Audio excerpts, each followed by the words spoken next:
¿Qué tal, amigos? ¿Cómo están, muchachos? Qué bueno estar aquí una vez más con ustedes. Me encuentro una vez más aquí reunido junto con mi primo Hanner y también con nuestro querido compañero Darwin. Hay una vez un gatico y un ratón, ¿sí? Y entonces el ratón siempre salía en las noches y al escuchar el maullido del gato, el ratón se escondía y entonces ya el gato decidió cambiar de táctica. El gato empezó a ladrar. Entonces ya el ratón salía confiado de que había un perro y ¡zas! Preciso. El gato lo capturó y el ratón le dijo, pero ¿por qué me engañas si tú eres un gato y estás ladrando? Y el gato le dijo, no, mijo, en esta vida hay que saber hablar 2 idiomas para no morir de hambre. Finalmente tiene sentido lo que hizo el gato, porque es que muchas veces somos como ese ratón. Creemos que todo sucede de una manera, pero cuando las cosas cambian y vemos que ya no hacen parte de la tradición, nos estrellamos. Y eso tiene que ver con el tema de hoy. Por eso el tema de hoy es... Créele a Dios.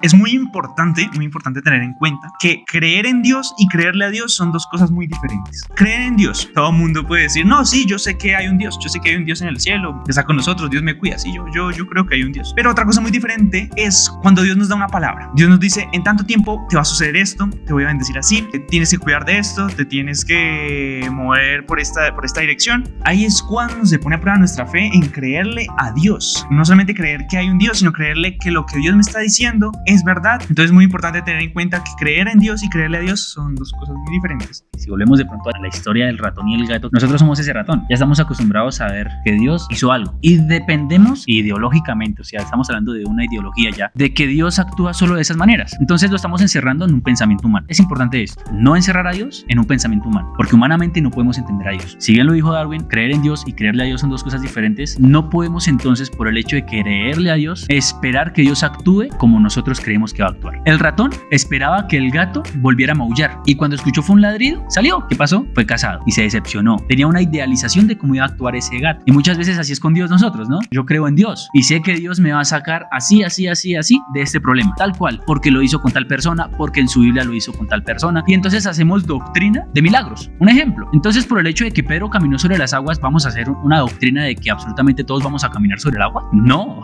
eso fue una prueba de fe que le puso específicamente a Pedro para que Pedro empezara a andar en un nivel de fe con Dios. De la misma manera como la Biblia dice que hay una multiforme gracia, quiere decir que Dios actúa de múltiples maneras con todos nosotros. A mí me puede enseñar de su palabra y mostrar sus milagros de una manera personal. Por eso insistimos en que tú conozcas a Dios como algo personal, para que tú personalmente veas todo lo que Dios va a hacer contigo, para que dejemos de estar viendo es que Dios le hizo a tal persona tal cosa, es que Dios a ellos los sacó de pobres y yo llevo 15 años, es que Dios, no señor, paremos un momentico, dejemos de mirar allá y miremos nuestra relación con Dios, miremos si realmente estamos creyéndole a Dios en lo que Él prometió para nosotros y actuando conforme a la voluntad de Dios, o si únicamente estamos diciendo, sí, yo creo en que Dios está ahí y ya. Muy diferente, creer en Dios y creerle a Dios. Es algo que causa un antes y un después, ¿sabes? Muchas veces pasamos por alguna situación que nos pone a prueba, ¿verdad? Y creemos que vamos a salir desde ese problema.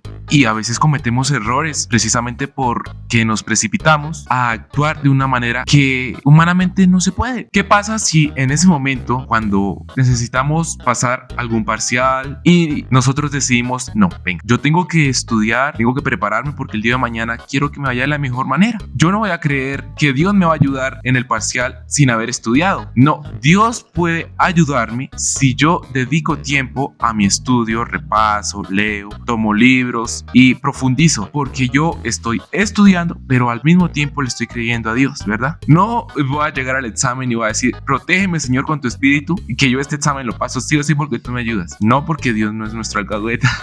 Dios se encarga de ayudarnos cuando nosotros confiamos en Él, ¿verdad? Miren que es muy curioso todo esto, porque es que, como decía hace un momento, el hecho de hacer doctrina de algo que Dios hizo, estamos desviándonos, o sea, estamos creyendo en lo que Dios hizo, en el fin de lo que Dios va a hacer y no creyéndole a Dios. Y aquí hay un problema muy fuerte con la fe, porque es que nosotros tenemos que diferenciar la fe. Una cosa es tener fe en que el problema que tienes se va a solucionar y otra cosa es tener fe en Dios. Un ejemplo sencillito y rápido. Pablo tenía un aguijón en su carne y la Biblia es muy clara en que tuvo su aguijón. No se sabe con certeza qué era, pero si lees todas las cartas de Pablo, Dios hasta el día de su muerte nunca le quitó ese aguijón. Entonces uno dice, no, pero es que Dios viene a sanarnos o es que Dios viene a curarnos. Pero si es necesario el proceso que estamos teniendo, ¿por qué no creemos en Dios? A causa de ese aguijón es que tenemos la tercera parte del Nuevo Testamento. hay que diferenciar tener fe en que las cosas van a terminar y en tener fe en que Dios va a hacer algo. Así de sencillo. Y esto es lo que va a pasar a continuación. Hoy tenemos una historia cortica y es la historia de un hombre que se encuentra en Segunda de Reyes capítulo 5. Es la historia del general Naamán. Naamán era un hombre leproso. Ellos raptaron a una mujer de Israel y la convirtieron como en su criada, y pues esta muchacha se dio cuenta de su enfermedad. Entonces le dijo: mi señor, si ustedes fueran a mi pueblo y hablaran con el profeta, estoy seguro de que usted sería sano. Llega Naamán y habla con su señor, con el rey de Siria, le pide cartas para llevar a Israel y hablar con el rey, para decirle: necesito que me sanen de mi lepra, así tal cual. Entonces él lleva presentes, lleva riquezas, toma muchas cosas como presente para ir a donde tiene que ir, y se presenta con esas cartas ante el rey de Israel a decirle: toma estas cartas y por favor léelas. El rey lee las cartas y miren lo que pasa. Cuando el rey de Israel lee la carta, dice que el rey se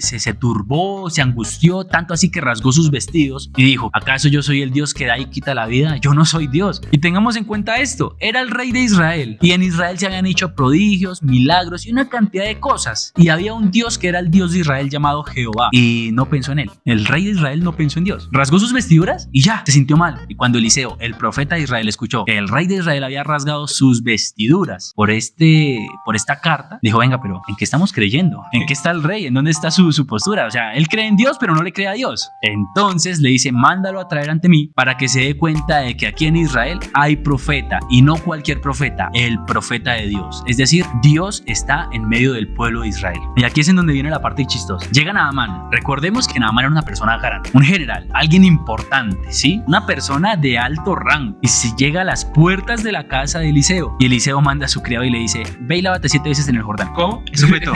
Eso fue todo. Eso fue todo. Ve y lávate 7 veces en el Jordán, zambúllete, métete, sal. No tienes que hacer más. Pero ni siquiera se presentó Eliseo. Mandó fue a su criado. Tengan en cuenta lo siguiente: a él no le importó que tuviera que sumergirse en un río. A él lo que le ofendió su orgullo fue que Eliseo no le diera la cara. Ni siquiera se acercó, ni siquiera a decirle hola. O sea, simplemente mandó a alguien como que: vaya, yo creo que Dios va a hacer algo de todas formas. Yo sí le creo a Dios. Dios dijo que hiciera esto. Vaya usted y dígale que lo haga. Tal cual, no tiene que hacer más. Pero a él le ofendió. Dice que se enojó. ¿Es que acaso no hay ríos más limpios en Damasco para que yo me pueda ir a lavar allá y allá de todas formas no quedaré limpio? Encima del Jordán. O sea, uno ofendido y dos ya empezó a renegar diciendo que esa no era la manera, que era la manera que él creía. Incluso él mismo dijo: es que yo creí que él iba a salir y que iba a invocar el nombre de su Dios Jehová y que iba a imponer sus manos en mí y que yo iba a ser sano en el momento. Eso es lo que creía Naamán. Creía en Dios, pero no le creía a Dios. Entonces sus criados, los que iban con él, le dijeron: venga, pero mi señor, si te pidiera alguna cosa imposible, ¿no la harías? Pues qué dificultad hay en ir a lavarse 7 veces en el río Jordán. Y Naamán fue y se lavó en el río. Dice que se metió 7 veces en el agua. Después de la 7ª vez que salió del agua, dice que su piel era como la de un bebé. Finalmente, Dios hizo el milagro y lo hizo a su manera. No lo hizo como Naamán esperaba. Y ahí es en donde yo digo: no encapsulemos a Dios en una idea que nosotros tenemos. Si encapsulamos a Dios en lo que nosotros pensamos que es Dios, pues entonces hacemos doctrinas de milagros y no creemos en Dios. He visto un video por ahí que circula de un hombre que quiso repetir lo que alguna vez hizo Gigi Ávila. El tipo hizo un milagro en el cual se subieron personas obesas al escenario, ¿sí? Por mano de Dios hizo este milagro y todas las personas dice que se sostenían la ropa porque se les caía la ropa, es decir, como si un balón se desinflara, perdieron peso instantáneamente. Dios lo hizo a través de él. Y qué días estaba viendo un video en Facebook de un pastor que quiso replicar esto y al contrario lo que hizo fue quedar en vergüenza. O sea que porque Dios lo hizo una vez con él significa que todos vamos a empezar a predicar de que vamos a bajarle peso a los gordos.